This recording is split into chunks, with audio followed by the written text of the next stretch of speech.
Hello, welcome to my channel. ఇది పాతకాలపు traditional వంటకము.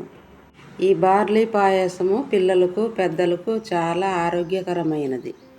చివరి వరకు స్కిప్ చేయకుండా చూడండి. 250 గ్రామ్ బార్లీ తీసుకున్నాను. లో ఫ్లేమ్లో ఫ్రై చేసుకోవాలి. ఈ వేసవిలో యూరిన్లో మంట లాంటివి ఎక్కువగా ఉంటుంది. ఈ బార్లీ గంజి పాయసం లాంటివి వాడటం ఆరోగ్యానికి చాలా మంచిది. 20 నిమిషాలు అయింది.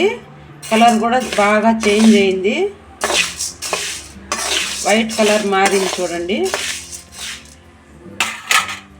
బాగా ఫ్రై అయిందని తెలుసుకోవడానికి మంచి వాసన వస్తుంది.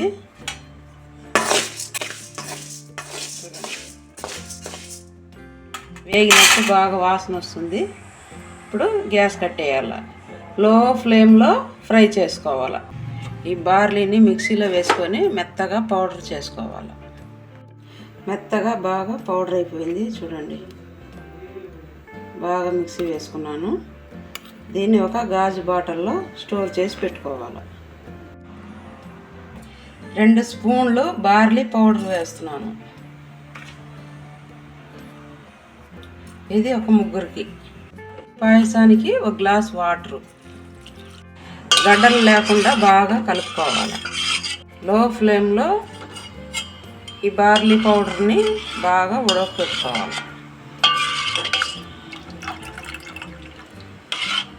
ఇది తొందరగా అడుగంటుతుంది. కలుపుతూనే ఉండాలి. చూడండి, పాయసం ఉడికింది. ఇప్పుడు దీంట్లో కొంచెం బెల్లం వేసుకుంటున్నాను. తినే స్వీట్ని బట్టి వేసుకోండి.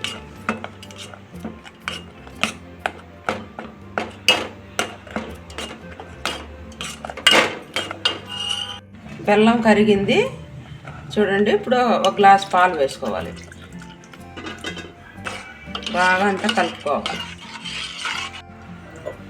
టేస్ట్కు కొంచెం నెయ్యి. ఇప్పుడు దీన్ని బాగా కలుపుకోవాలి. బార్లీ పాయసం రెడీ. వేడిని తగ్గించే బార్లీ టేస్టీ బార్లీ పాయసం రెడీ. ఇంకా సర్వ్ చేసుకోవడమే. చూడండి ఎంత బాగా వచ్చిందో.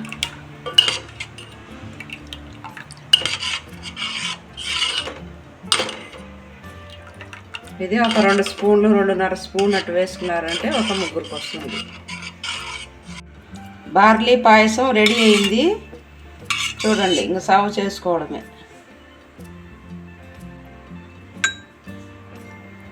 చాలా టేస్ట్గా ఉంటుంది ఇది. ఇది అప్పుడప్పుడు చేసుకొని ఎండాకాలంలో తాగుతుంటే ఒంట్లో వేడి తగ్గిపోతుంది. బాగా ఆరోగ్యానికి చాలా మంచిది పాయసం.